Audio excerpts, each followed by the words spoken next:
नमस्कार। बहुत बहुत आपका स्वागत है कंज्यूमर इज किंग में। मैं हूं विश्व मोहन कुमार और एडवांस टेक्नोलॉजी ने हमारी जिंदगी को आसान तो बना दिया है, लेकिन कुछ नई मुश्किलें भी खड़ी कर दी हैं।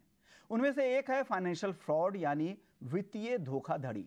आजकल डिजिटल पेमेंट की सिंगल क्लिक फैसिलिटी के साथ साथ आपके वित्तीय धोखाधड़ी का दायरा भी बहुत तेजी से बढ़ रहा है। यानी जो आपका जो फ्रॉड हो रहा है वो भी सिंगल क्लिक की वजह से ही हो रहा है। एक सर्वे के मुताबिक पिछले 3 सालों में 42% भारतीय फाइनेंशियल फ्रॉड यानी वित्तीय धोखाधड़ी के शिकार हुए हैं, जिनमें से 74% लोगों को उनका पैसा कभी वापस नहीं मिला। और आरबीआई की रिपोर्ट के मुताबिक फाइनेंशियल फ्रॉड से भारत को पिछले 7 सालों में हर दिन कम से कम 100 करोड़ का नुकसान हुआ है। तो कैसे लोग बन रहे हैं फाइनेंशियल फ्रॉड का शिकार और इससे बचने के लिए क्या उपाय किए जा सकते हैं, आज हमारी खास पेशकश में इसी पर हम चर्चा करने वाले हैं। फाइनेंशियल फ्रॉड रहें अलर्ट, लेकिन सरकार इसके लिए क्या तैयारी कर रही है, सरकार कैसे इसे लगातार रोकने की कोशिश कर रही है, पहले वो डिटेल्स जान लेते हैं। हमारे साथ हमारे सहयोगी समीर दीक्षित भी मौजूद है। समीर, बताइए सरकार क्या कोशिश कर रही है इस दिशा में? देश में साइबर फ्रॉड पर रोक लगाने के लिए सरकार ने बड़ी तैयारी कर ली है। सरकार ने 2 बड़े कदम या यूं कहे रिफॉर्म उठाने के लिए ऐलान कर दिया है। सबसे पहली बात यह है कि सरकार ने ये नोटिस किया है कि साइबर फ्रॉड के पीछे एक बड़ी वजह होते हैं बल्क सिम, यानी कि जो बल्क सिम खरीदे जा रहे हैं और उनका इस्तेमाल हो रहा है साइबर फ्रॉड पे। इस पर रोक लगाने के लिए सरकार ने रिफॉर्म के तहत ये ऐलान कर दिया कि बल्क सिम की बिक्री अब नहीं होगी, इस पर रोक लगाई जाएगी। और अगर बल्क सिम की बिक्री होती है तो सिर्फ बिजनेस कनेक्शंस को या फिर कमर्शियल एंटिटी को होगी। और ये जो बिजनेस कनेक्शन या कमर्शियल एंटिटी है इनको बाकायदा रजिस्ट्रेशन करना होगा, कंप्लीट केवाईसी करना होगा, उसके बाद ही ये बल्क में सिम खरीद सकते हैं और आगे वितरित कर सकते हैं। रही बात डीलर्स की, तो ये दूसरा रिफॉर्म होगा जो कि सिम डीलर्स हैं उन पर सरकार करने जा रही है। उन पर नकेल कसने के लिए सरकार डीलर्स पर ये मैंडेटरी, ये अनिवार्य करेगी कि उनको रजिस्ट्रेशन करना होगा। सिर्फ रजिस्ट्रेशन ही नहीं बल्कि उनको पुलिस वेरिफिकेशन भी करना होगा और ये कंप्लीट वेरिफिकेशन प्रोसेस होने के बाद ही वो सिम की बिक्री कर पाएंगे और बल्क सिम की बिक्री कर पाएंगे। तो ये 2 बड़े रिफॉर्म सरकार कर रही है। डीलर्स की अगर बात करें तो फिलहाल देश में तकरीबन 10 लाख डीलर हैं, लेकिन कई बड़े पैमाने पर ऐसे डीलर भी सरकार ने उन पर एक्शन लिया है, उनको ब्लॉक किया है जो इस तरीके के फर्जीवाड़े में शामिल थे। हाल ही में सरकार ने मई के महीने में संचार सारथी पोर्टल लॉन्च किया था, जिसका मकसद यही था कि जो फ्रॉड सिम या जिस तरीके के डीलर्स जो गलत एक्टिविटी में लिप्त हैं उन पर रोक लगाई जाए। और उसी के तहत 67,000 डीलर्स को ब्लॉक किया था। तो सरकार ये 2 बड़े रिफॉर्म के जरिए साइबर फ्रॉड पर रोक लगाना चाहती है और इसको अब लागू किया जाएगा। समीर, पूरी डिटेल्स बताने के लिए कि कैसे सरकार भी अपनी लगातार कोशिश हो रही कि कैसे इस फ्रॉड को रोका जाए, लेकिन ये रुकने का नाम नहीं ले रही। जो जालसाज है लगातार नए नए तरीके अपना रहे हैं, ऐसे तरीके अपना रहे हैं जो लोगों को बिल्कुल पहले ऐसी धोखाधड़ी इस तरह की नहीं हुई है, उस तरह के तरीके के जरिए लोगों को ठगने का काम चल रहा है। चलिए इस डिटेल्स को और आगे बढ़ाते हैं, इस चर्चा को आगे बढ़ाते हैं। हमारे साथ 3 मेहमान जुड़ गए हैं। ओम हरवलकर साहब हैं, सर्टिफाइड एथिकल हैकर हैं। पुनीत भसीन है, साइबर लॉ एक्सपर्ट हैं। रमेश सिंह, पूर्व ईडी, देना बैंक के। आप तीनों मेहमानों का बहुत बहुत स्वागत है। सबसे पहले ओम हरवलकर साहब, आपसे मेरा सवाल होगा, जो कॉमन जो फाइनेंशियल फ्रॉड होते हैं किस तरह के होते हैं, ताकि आम लोग समझ पाएं कि और उनसे बच पाए। तो कॉमन कौन कौन से ऐसे फाइनेंशियल फ्रॉड सबसे ज्यादा कॉमन आमतौर पे आजकल चलन में है? अभी तो सभी लोग इंटरनेट से बहुत जुड़े हैं, तो कॉमन फ्रॉड्स कौन से चल रहे हैं? यूपीआई फ्रॉड है, ओटीपी फ्रॉड है। अभी तो सभी लोग क्या करते हैं, अमेजोन फ्लिपकार्ट से डिलीवरी प्रोडक्ट्स बाय करते हैं, डिलीवरी स्कैम भी चल रहा है, जूस जैकिंग चल रहा है। इस तरह से बहुत सारे फ्रॉड्स अभी चल रहे हैं। ओटीपी स्कैम तो अब सभी को पता ही है कि हमें ओटीपी आता है, हमारे ओटीपी आता है तो हमें कॉल आता है, तो वहां पे पूछते हैं कि आपका ओटीपी क्या है। ये तो रेगुलर हो गया। लेकिन एक स्टेप आगे जाके क्या हो गया अभी, फेक, आपने तो सुना होगा रिसेंटली कि फेक डिलीवरी स्कैम भी चल रहे हैं। अटैकर क्या करते हैं, मतलब मेलिशियस हैकर्स क्या करते हैं कि आपके घर पे आते हैं डिलीवरी बॉय बन के और आपको बोलते हैं कि आपका पार्सल आया है। तो हम जल्दबाजी में क्या करते हैं, हाँ मंगाया होगा पार्सल कोई, तो फिर हम बाद में चेक करते हैं कि ये तो पार्सल मैंने मंगाया ही नहीं है। फिर हम क्या करते हैं, वो डिलीवरी बॉय क्या कहता है हमें कि आप ये ऑर्डर कैंसिल करना चाहते हो तो हमें ओटीपी दे दो। तो उस टाइम पे क्या करते हैं, हम ओटीपी दे देते हैं और हम नहीं देखते कि एग्जैक्टली ओटीपी कहाँ से आ रहा है। जैसे ही हम ओटीपी देते हैं तो हमारा बैंक अकाउंट, हमारी जो पर्सनल क्रेडेंशियल है वो हैकर के पास जाती है। तो मोस्ट ऑफ द अभी तो चल रहा है 2023 में फेक डिलीवरी स्कैम बहुत चल रहे हैं। तो इस तरह के जो नए ट्रेंड्स है, पुनीत वसीम जी, अगर कोई आप ये बताएं कि अगर कोई फाइनेंशियल फ्रॉड किसी के साथ हो जाता है तो क्या उसे रोकने के लिए और उसे क्रिमिनलाइज करने के लिए किस तरह के रूल्स, कुछ किस तरह के कानून यहाँ पे मौजूद है देश में?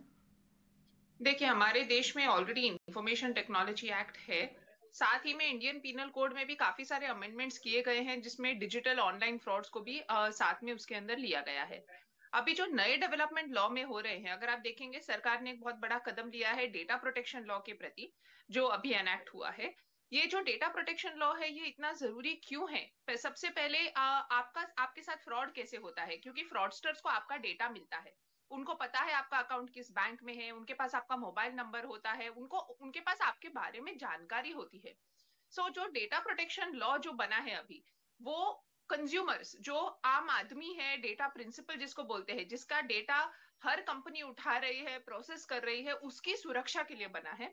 इसमें पेनल्टीज 250 करोड़ तक की हैं, जो कंपनीज पे लेवाई की जा सकती है अगर उन्होंने सही तरीके से किसी का कंसेंट लिए बिना, मतलब कंसेंट फॉर्म प्रॉपर साइन करवाना, उसका इंफॉर्मेशन करवाना बहुत जरूरी है, तब जाके आप किसी का डेटा प्रोसेस कर सकते हैं। चाहे वो नाम हो, एज हो, ईमेल आईडी हो, कुछ भी डेटा हो। तो ये एक बहुत बड़ा कदम है जो अभी स्टार्ट हुआ है। तो आईटी एक्ट के साथ में इंडियन पीनल कोड में ऑलरेडी रिविजन्स हो चुके हैं, अमेंडमेंट्स जो हुए हैं, और साथ में डेटा प्रोटेक्शन लॉ जो आम आदमी की ही सुरक्षा के लिए बना हुआ है। और अगर आप देखेंगे तो क्रिमिनल लॉ में भी काफी सारे नए अमेंडमेंट्स प्रपोज हुए हैं, जो लोकसभा में बिल्स प्रेजेंट हुए हैं। उसमें भी आप एक चीज समझ के चलिए कि अभी जो इंडियन पीनल कोड में कुछ कमियां अगर रह गई हो साइबर क्राइम्स को कवर करने में, उसको भी वो कवर कर रहे हैं उसमें जो बिल्स प्रपोज्ड हैं। तो बिल्कुल, अगर आप देखेंगे, आज हमारे पास काफी नियम है। डेटा प्रोटेक्शन एक्ट है, digital personal data protection act है, हमारे पास आईटी एक्ट है, हमारे पास इंडियन पीनल कोड है, और जब ये नया क्रिमिनल लॉ जो एंटायर कंसोलिडेटेड है, जो आईपीसी को अगर रिप्लेस करेगा, तो उसमें और भी बेहतर प्रोविजन साइबर क्राइम को टैकल करने के लिए होंगे। ओके, तो हमारे पास कानून तो लगातार बन रहे हैं, लेकिन जो जालसाज है वो हर बार कुछ नए तरीके का फ्रॉड कर रहे हैं और नए तरीके से आ रहे हैं, ताकि लोग उसके बारे में जानकारी भी नहीं रहती, उसको लेकर जागरूकता भी नहीं रहती। और ऐसा नहीं है सिर्फ जो रूरल एरियाज में रहते हैं, बड़े शहरों में भी हर दिन कुछ ना कुछ नए फ्रॉड होते रहते हैं। रमेश सिंह, आप बैंकर रहे हैं, आपका लंबा अनुभव है, तो इस फाइनेंशियल फ्रॉड को कैसे रोका जा सकता है और बैंक्स इस दिशा में क्या कर सकती हैं? बैंकों को क्या तैयारी करनी चाहिए ताकि ग्राहकों को कम से कम फ्रॉड का शिकार होना पड़े? जी, सबसे पहले तो जो साइबर फ्रॉड हो रहे हैं उसमें हम बैंकर जो है सबसे ज्यादा, मैं समझता हूँ कि एंड पॉइंट जहाँ से फ्रॉड होके कस्टमर को जो जो फ्रॉडर्स को जो पैसे मिलते हैं, उसका जो वो गेन लेता है, वो एंड पॉइंट बैंक ही है। अल्टीमेटली किसी भी कस्टमर की कहीं से भी कोई भी फ्रॉड करो, उसको अल्टीमेटली किसी बैंक में ही वो फ्रॉडर अकाउंट में ट्रांसफर करता है, वहीं से बाद में पैसे निकालता है, यूज करता है। तो हम बैंकर्स ही इसमें सॉफ्ट टारगेट भी बन जाते हैं। हमारे कस्टमर बेचारे अपने हार्ड एंड मनी को इस साइबर फ्रॉड में उसमें लॉस करते हैं। हम बैंकर्स 2017 से रिजर्व बैंक ऑफ इंडिया ने इसको बहुत टाइट किया है। हम बैंकर्स के ऊपर भी हमारे ऊपर कस्टमर्स लायबिलिटी लाई गई है। ये कस्टमर्स को लॉस होने के, उसको कोई फ्रॉड होने के बाद में अगर वो 3 दिन में ही बैंक को इन्फॉर्म करता है, और उसमें इन्फॉर्म करने के बाद में उसके अगर कोई भी फ्रॉड होता है तो बैंक को उसकी जवाबदेही पूरी भरनी पड़ती है, लॉस पूरा बेयर करना पड़ता है। बैंकर के ऊपर काफी दबाव इस बारे में है, क्योंकि सारे अकाउंट जो भी कोई फ्रॉड कर रहा है, मेरे अभी पिछले प्रवक्ता ने कहा कि डिलीवरी के फ्रॉड हो रहे हैं, उसमें भी अगर वो ओटीपी मांगते हैं तो अल्टीमेटली पैसे किसी बैंक में ही जाते हैं। तो ये जो कस्टमर जो है उसमें जो ओटीपी शेयर करते हैं, वो अपनी इंटरनेट बैंकिंग करते समय वो उसमें ध्यान रखते नहीं है, उनको आई हुई कोई भी लिंक ओपन कर लेते हैं। तो ये सब चीज के लिए हम एज ए बैंकर लगातार हमारे कस्टमर्स को हर महीने में 15 दिन में हर बार मैसेज भेजते रहते हैं कि don't share the OTP, don't share your CVV of the debit card, credit card के ऊपर जो सीवी उसको शेयर न करे। कस्टमर अवेयरनेस के हमारे हम लोग साइबर के बारे में ब्रांचेस में, बैंकों में हम लोग प्रोग्राम करते हैं। कस्टमर मीट्स में इन चीजों को अवेयरनेस किया जाता है, मेल दी जाती है कस्टमर्स को, डोंट शेयर। हम लगातार हमारे कस्टमर को, एज ए बैंकर हम कभी भी किसी भी कस्टमर को फोन करके उसका ओटीपी नहीं मांगते हैं, उससे कभी कहते नहीं कि वो लिंक को क्लोज करे। तो ये चीजें हम लोग लगातार कोशिश करते थे कि हमारे कस्टमर्स में अवेयरनेस आए। अवेयरनेस आने के साथ साथ में ये जो फ्रॉडर्स है वो नए नए हथकंडे अपनाते हैं, जैसे कि अब हम पढ़ते रहते थे, लगा देखते कि आपका बिजली का बिल बहुत ज्यादा आ गया है, अगर आप नहीं भरोगे तो बिजली कट जाएगी, उस तरह के फ्रॉड। मैं तो समझता हूँ कि ये जो फ्रॉडस्टर इतने इस लेवल तक आगे बढ़ चुके हैं कि वे लोग यहाँ पे बैठे हुए, इंडिया में बैठे हुए, अमेरिका में बैठे हुए हमारे आईटीआर जो उनके जो रूल है वहाँ पे, उनको भी फ्रॉड में वो लोग ड्यूप कर लेते हैं। तो ये बहुत आगे है। हम लोग को चाहिए कि हमारे कस्टमर अवेयरनेस इतनी हो कि हम ओटीपी शेयर न करें, किसी चीज में लालच में नहीं आकर किसी चीज को शेयर न करें। रमेश जी, एक बहुत अच्छा एक एग्जाम्पल भी है मेरे पास, एक केस स्टडी उसे कह सकते हैं। एक मेरी जानने वाली हैं, एक वो बैंक में ही काम करती हैं, पीएसयू बैंक में बैंकर है। उनका एक दिन मेरे पास फ़ोन आया, हालांकि प्राइवेसी की वजह से मैं नाम नहीं बताऊंगा, लेकिन उन्होंने कहा कि उनको एक फ़ोन आया कि वो उनके फादर के फ्रेंड बोल रहा हूँ और आपके पास मैंने फ़ोन पे मैंने आपका पैसा ट्रांसफ़र किया है, तो आप सिस्टम से आप अपने अकाउंट में ले लो। उन्होंने जैसे ही क्लिक किया और जितनी बार क्लिक किया वो सीधे पैसे वो उसके पास चले गए, जो फ्रॉडस्टर था उसके पास पैसे चले गए। ऐसे में क्या बैंकर के पास भी ये विकल्प नहीं है कि जब वो डेबिट हो गए, 3 बार उनके अकाउंट से 3 डेबिट हो गए, उसके बाद भी उस फंड को वो ब्लॉक नहीं कर सकते हैं? सर, ये एक्चुअली कस्टमर को जब ये सबसे पहली बात ये होनी चाहिए कि कोई भी व्यक्ति किसी को फ्री में पैसे देता नहीं है। और कोई भी क्रेडिट देने के लिए, मैं भी जानता हूँ कि कई बार ऐसा होता है कि ये लोग ओला में या उसमें सेल बिल के डालते हैं इंटरनेट सिस्टम के ऊपर, और बोलते हैं कि मैंने आपका प्रोडक्ट खरीद लिया है, प्रोडक्ट खरीदने के बाद में मैं इतने पैसे देना चाहता हूँ, लेकिन जस्ट टेस्ट करने के लिए कि आपका नंबर बराबर है कि नहीं, मैं आपको 1 रुपये क्रेडिट दे रहा हूँ, उसके बाद में आप उसको क्लिक कीजिए, पैसे आपके आएंगे। Why should it be so? Why should, अगर उसको पैसे भेजने थे पूरा पैसे मुझे भेजे, मेरे अकाउंट का डिटेल्स लेते हुए, मेरा अकाउंट नंबर ले ले हुए, मेरे ओटीपी क्यों मांगे वो? तो ये चीजें है। अभी जो आपने मुझे एग्जांपल कहा, वहां पे बैंकर्स के पास में इस तरह का कोई प्रोविजन होता नहीं है। अलर्ट जनरेट होते समय के बाद में, तब तक वो सब कुछ करके निकल गया रहता है। अब हमें पता नहीं रहता कि कस्टमर ने जेन्युइन ट्रांजेक्शन कुछ किया है कि उसको किसी ने हैक करके उसका ट्रांजेक्शन कर रहा है। वैसी कोई मशीनरी बैंकों के पास में अवेलेबल नहीं होती है कि उसको रुक सके, क्योंकि कस्टमर को कल को कस्टमर का टेंशन जेन्युइन होकर हमने डिक्लाइन कर दिया हो, तब तो शायद बैंक के ऊपर उल्टे केस हो जाएगी कि मेरे केस से टेंशन हो गए। So it is for the customer to ensure कि वो अपने इस प्रकार के किसी लालच में, किसी प्रकार के इसमें आके ओटीपी शेयर न करे, कोई चीज को लिंक न को क्लिक न करे लिंक को। तो इस तरह की सावधानी बरती है। लेकिन रमेश जी, हर किसी के मन में होता है कि एक ऑप्शन तो रहना पड़ेगा, या इतना टाइम, एक लैग अगर हो, एक टाइम पीरियड हो, उस दौरान अगर आप कंप्लेन करते हैं तो फंड ब्लॉक हो सकता है, वहां तक ट्रांसफर ना हो। अगर विद इन सेकेंड हो जाता है तब तो ब्लॉक करना बहुत मुश्किल है। तो इस तरह के कोई ऑप्शन नहीं होंगे कि अगर कोई विद इन 30 मिनट्स अगर कोई कंप्लेन कर देता है तो वो फंड को ब्लॉक कर दे? बैंक, क्या इस तरह की सिस्टम नहीं होने चाहिए? देखिए, ऐसा कि ये जो एनईएफटी और आरटीजीएस के सेटलमेंट जो हुआ करते हैं, जो इंटरनेट बैंकिंग ट्रांसफर फंड होता है, वो इंस्टेंट होता है। और इंस्टेंट होने के बाद में जो जो फ्रॉडस्टर है वो जानता है कि ये पैसे ब्लॉक हो सकते हैं अगर पकड़ में आ जाएगा तो वो उस चीजों को अ, इतना समय बचता है नहीं बैंक के पास कि कस्टमर की कंप्लेंट आवे या उसको कुछ करे, तब तक तो वो पैसे और भी कहीं से, यहाँ से बी, वहां से सी, डी सब तक पहुंच गए रहते। ये सब जानते हैं, वो लोग हमसे बहुत आगे हुआ करते हैं, बैंकर से भी सोच में आगे होते हैं। हाँ, कुछ ट्रांजेक्शन ऐसे होते हैं जहाँ पे एनपीसीआई जो है वो हम लोगों को कई बार क्या करते हैं, अलर्ट करता है, और तब हम लोग ऐसे कुछ चीजों में हम लोग उस चीजों को ब्लॉक कर सकते हैं। पर्टिकुलरली छोटे ट्रांजेक्शन जहाँ पे एनपीसीआई के थ्रू उनको मैसेज आता है बैंकर्स को कि ये ट्रांजेक्शन में कोई अलर्ट लग रहा है, कुछ हो रहा है, तो वहां पे हम लोग उसको चीज को ब्लॉक कर पाते हैं। बाकी कस्टमर इंडिविजुअल ट्रांजेक्शन में हम लोग नहीं कर पाते सर उस चीजों को। ओके। पुनीत वसीन, आप साइबर लॉ एक्सपर्ट है, आपसे मेरा सवाल होगा, किसी अगर कारोबारी, कोई बिजनेसमैन को अगर कोई बड़ा फ्रॉड हो गया है, तो वो अगर वो कानूनी कुछ एडवाइस लेने आते होंगे तो उन लोगों को आप कैसे डील करती होंगी? किस तरह के कानून में इस तरह से कितना उनके लिए क्या प्रोटेक्शन है?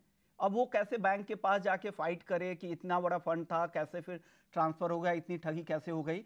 तो आप कैसे डील करती हैं? देखिए, अगर 24 घंटे के अंदर उन्होंने लिखित में बैंक को इन्फॉर्म किया है, रिसीविंग लिया है, उनके जो भी मतलब कॉल सेंटर में कॉल करके रिकॉर्ड किया है, कॉल सेंटर का टिकट जनरेट किया है, तो आरबीआई की गाइडलाइन है कि बैंक ने वो पूरा का पूरा रिस्पॉन्सिबिलिटी लेकर वो अमाउंट, अगर एक हैवी अमाउंट नहीं है तो वो जिम्मेदारी पूरी बैंक की होती है। उसके बाद में अगर आप पकड़ेंगे 48 आवर्स 72 आवर्स में, तो पोर्शन कम होता रहता है, जैसे 40% 50%, उतना बेयर बैंक करेगी, उतना बेयर लॉस कस्टमर करेगा। तो अभी ये डिपेंड करता है कितने जल्दी वो हमारे पास आते हैं कि हम नोटिस इशू कर सके बैंक को, हर चीज समय पर कर सके। तो ऐसा भी हुआ है, कुछ ऐसे जो क्लाइंट है हमारे जिनके मतलब पकड़िए 1.5-2 करोड़ का लॉस हुआ है, पर उन्होंने 1-2 घंटे में एक्शन लिया तो कम से कम 1.2-1.3 CR हमने रिकवर कर लिए हैं।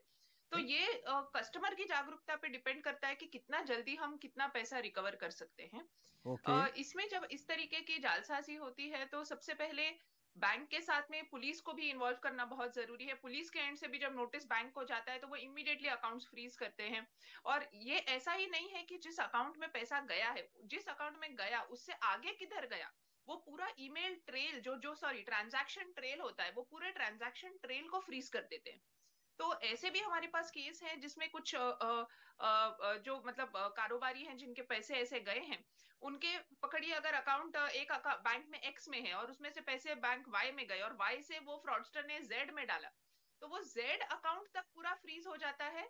और उसके बाद में हम लोग रिटर्न ऑफ प्रॉपर्टी का केस फाइल करते हैं वो पैसा रिकवर करके लेने के लिए। ये सब ऑब्वियसली पुलिस रूट के थ्रू होता है। तो आपको बैंक, पुलिस, सबको मतलब उस 1-2 घंटे के अंदर सबको एक साथ लेकर ये पूरा करना पड़ता है, तभी जाकर आप अपने पैसे वापस रिकवर कर पाएंगे। एक और दूसरी चीज जो बहुत जरूरी है, क्योंकि आप ये सवाल पूछ रहे थे कि अभी बैंक्स में और क्या सतर्कता आई है, इसमें मैं आपको एक चीज बताती हूँ कि आप देखेंगे पिछले 6 से 8 महीने में हर बैंक अकाउंट के लिए हर बैंक वाला आपको बोल रहा है आपको केवाईसी अपडेट करना है। तो ये आरबीआई का नया गाइडलाइन आया है जिसमें हर बैंक अकाउंट होल्डर को अपना केवाईसी दोबारा देना है वहां पर। अब ये क्यों हो रहा है? क्योंकि कई लोग फर्जी अकाउंट खोलते हैं।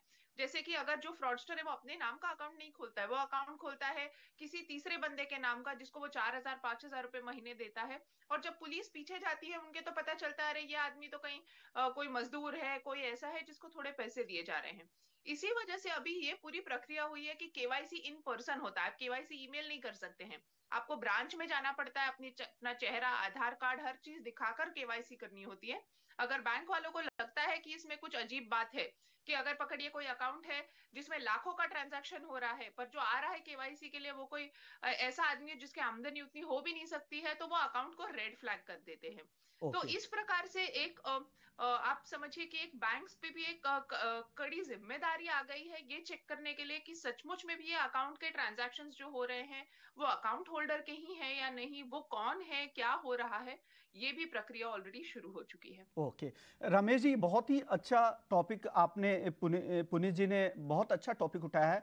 रमेश जी, अब आपसे मेरा सवाल होगा, क्या बैंक की भी अब जिम्मेदारी ये नहीं है कि केवाईसी वाले में ही इस तरह के ट्रांसफर हो जाए, जो 1 क्लिक वाली बातें हो, जो चंद सेकंड में अगर आप इंस्टेंट अगर ट्रांसफर किए जाए उन्हीं अकाउंट में ट्रांसफर होने चाहिए, सिंगल क्लिक में या चंद सेकंड में, जो पूरी तरह से केवाईसी नियमों का पालन किया जाए, जिन कस्टमर के बारे में आप पूरी जानकारी रखते हैं उन्हीं के खाते में ये चंद मिनट में, चंद सेकंड में फंड ट्रांसफर की जाए, अदरवाइज उनको 24 घंटे का वक्त मिला जाए। इस तरह के आप 2 कैटेगरी में बैंक अकाउंट्स को नहीं बांटा जाना चाहिए, ताकि इसमें पता लग जाए कि कौन फ्रॉड है, किनके अकाउंट में कुछ सस्पिशियस ट्रांजैक्शंस हो रहे हैं। इस 2 तरह से अगर केवाईसी पूरी तरह से अगर किया हुआ है तो आप जानकारी भी लग जाएगी कि कौन आदमी है, फिर उसे पुलिस पकड़ भी सकती है। रमेश जी, इस पे आपका टेक क्या होगा? छोटा जवाब दीजिएगा। जी जी। केवाईसी जो हम करते हैं बैंकर वाले, पूरी तरह से कस्टमर का आधार कार्ड देखकर, अगर वो टैक्स पे तो टैक्स का उसका पैन कार्ड देख के, ड्राइविंग लाइसेंस, जो रिजर्व बैंक ऑफ इंडिया ने जो गाइडलाइंस दी हुई है, गवर्नमेंट ऑफ इंडिया की जो गाइडलाइंस है केवाईसी करने के लिए, उनमें से जो भी डॉक्यूमेंट देता है उसके हिसाब से हम लोग उसको केवाईसी कंप्लायंस करते हैं। और ये सही कहा उन्होंने पहले कि हम लोग भी केवाईसी इस साल सभी अकाउंट को बोला कि फिर से केवाईसी किया जा रहा है, और नया अकाउंट खुलने के पहले पूरी तरह से चेक किया जाता है कि उसका जो आधार कार्ड दिया गया ऑथेंटिक है। हमारे पास सिस्टम हुआ करे जहाँ पे उसके आधार कार्ड को हम लोग डालने के बाद में वहां से आता है, उसको एसएमएस जाएगा, वो कंफर्म करता है कि ये व्यक्ति वही है। क्योंकि अभी आधार और उसको लिंक कर दिया गया है मोबाइल को, तो ये सुविधा अभी अवेलेबल बैंकर को है। बैंक इस पे पूरी ध्यान देते हैं कि हम केवाईसी सेटिंग से करें, ताकि इसमें जो फ्रॉडस्टर अल्टीमेटली उसके तक पहुंचने के लिए बैंक को और पुलिस को सहूलियत हो सकेगी। ओम, अब आपसे मेरा सवाल होगा, हर महीने मुझे कोई ना कोई मैसेज या फोन आते हैं जो कोई दूर दराज के कोई जान पहचान वाले होते हैं कि आप मीडिया में हो, आप मेरी मदद कर सकते हो क्या, आप बहुत सारे साइबर एक्सपर्ट को जानते भी होंगे।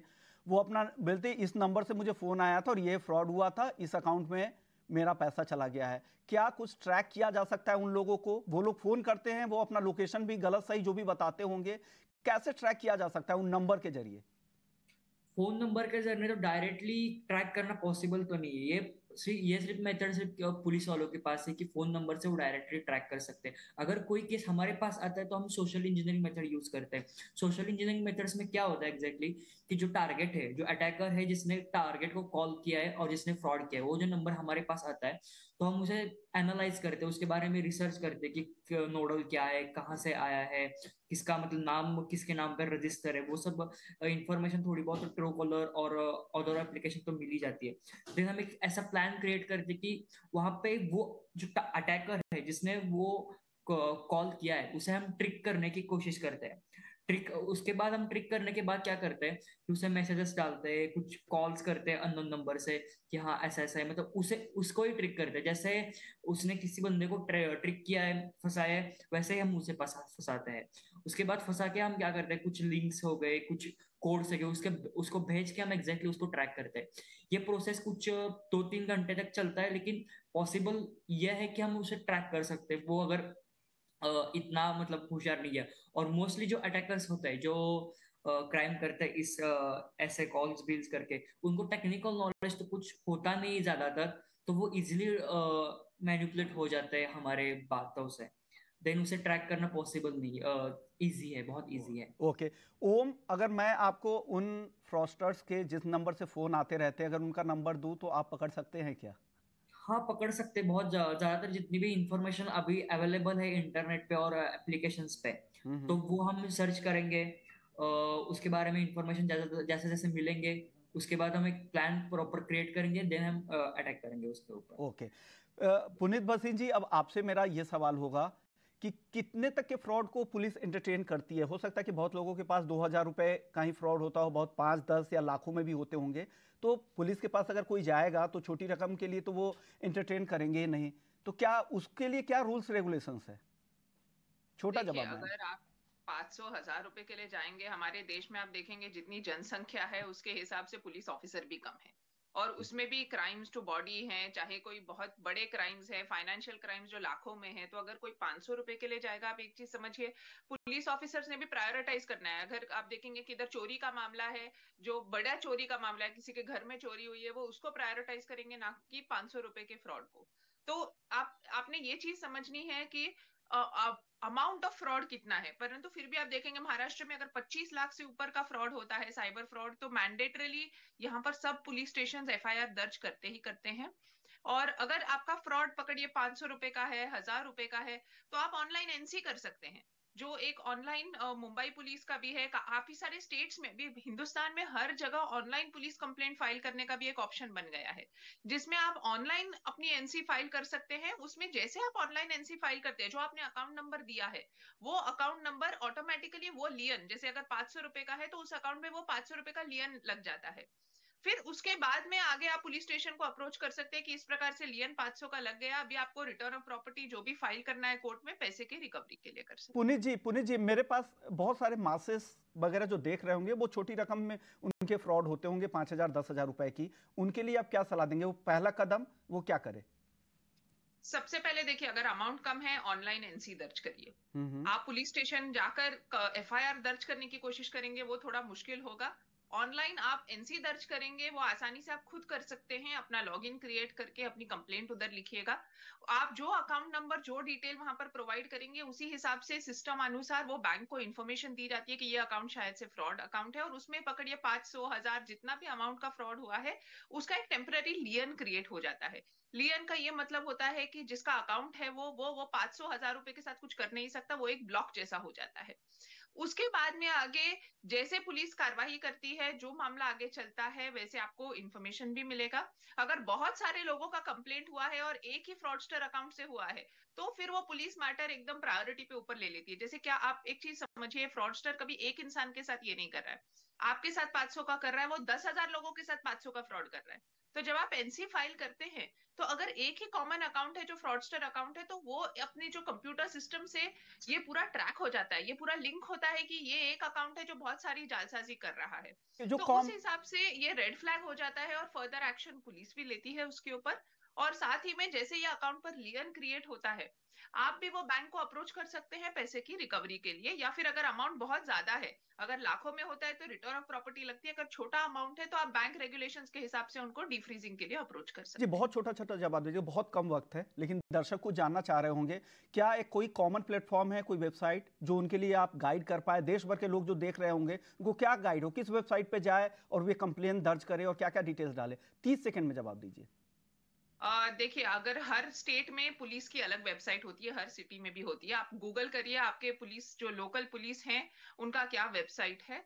अदरवाइज cybercrime.gov.in पर भी जाकर आपको ये डिटेल प्राप्त हो सकती है, उधर आप कंप्लेन कर सकते हैं। बट माय सजेशन, यही मेरा सजेशन होगा कि जो जैसे कि अगर आप थाने में रहते हैं तो थाना पुलिस का एक अलग वेबसाइट है, मुंबई पुलिस का अलग वेबसाइट है, चेन्नई पुलिस का अलग वेबसाइट है, दिल्ली पुलिस का अलग है, तो उस हिसाब से वो पुलिस के वेबसाइट पे जाकर आप अपनी कंप्लेंट दर्ज करिए। ओके। cybercrime.gov.in भी है, उधर भी अपनी कंप्लेंट रजिस्टर करिए। ओम, आपसे भी 30 सेकंड का सवाल, आर्टिफिशियल इंटेलिजेंस एआई टूल्स जो है, क्या वो मददगार साबित हो सकते हैं क्या इस कड़ी में? हाँ, मददगार हो सकते हैं क्योंकि आर्टिफिशियल इंटेलिजेंस यूज करके फ्रॉडर्स भी अभी बहुत बहुत सारे फ्रॉड्स कर रहे हैं, और सेम टेक्निक यूज करके हम भी फ्रॉडर्स को पकड़ सकते हैं। क्योंकि आर्टिफिशियल इंटेलिजेंस का यूज करके हमने तो वो लास्ट टाइम देखा है, बहुत सारे मतलब टीवी पे भी देख रहे हैं कि किसी भी बंदे का वॉइस क्लोन करके एज इट इज उनको उनके घर वालों को कॉल किया जाता है, आपका बच्चा किडनैप हो गया है, अगर आपको ट्रस्ट नहीं हो रहा है तो आप ये देख तो ली। ओके, शुक्रिया ओम आपका, पुनीत जी आपका, रमेश जी आपका, आप लोगों ने वक्त निकाला और दर्शकों को बताया हुआ कि लेटेस्ट ट्रेंड क्या चला, किस तरह से धोखाधड़ी हो रही है, कैसे इससे बचा जा सकता है और क्या क्या इससे जुड़े हुए कानून है और कहां आप इसकी शिकायत कर सकते हैं। आप सभी मेहमानों का बहुत बहुत शुक्रिया। तो इस खास पेशकश में फिलहाल इतना ही, लेकिन बाकी खबरों के लिए आप बने रहिए ET Now स्वदेश के साथ।